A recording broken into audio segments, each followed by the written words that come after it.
আগামী 22 জানুয়ারি আমাদের পার্টির চেয়ারম্যান আগমন উপলক্ষে ইতিমধ্যে আমাদের সংগঠনের জেলা মহানগর পক্ষ থেকে উপস্থাপন করা হয়েছে।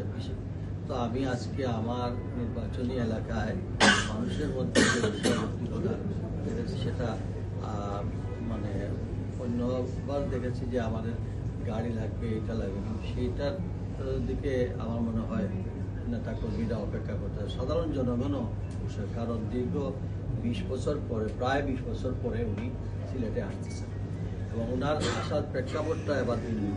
কারণ দীর্ঘ নির্বাসনের পর, মাতৃবিয়োগের পর, ভাই হারানোর পর, সব কিছুর পর এদেশে মানুষের মুখে গণতন্ত্র প্রতিষ্ঠা করার জন্য যে প্রতিজ্ঞা নিয়ে বাংলাদেশে আসছেন এবং এটাই তার প্রথম কোনো জেলা সফরের মধ্য দিয়ে সারা বাংলাদেশে নির্বাচনী প্রচারণা শুরু করবেন।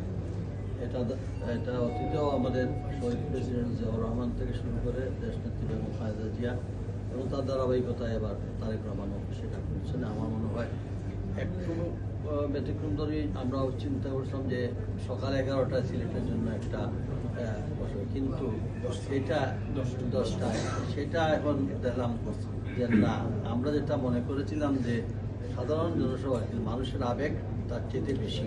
আমার মনে হয় আজ 21 তারিখ থেকেই মনে হয় মাঠে জনসভা হবে এবং এর জন্য আমরা মনে করি এটা আপনারাও আমাদের পার্ট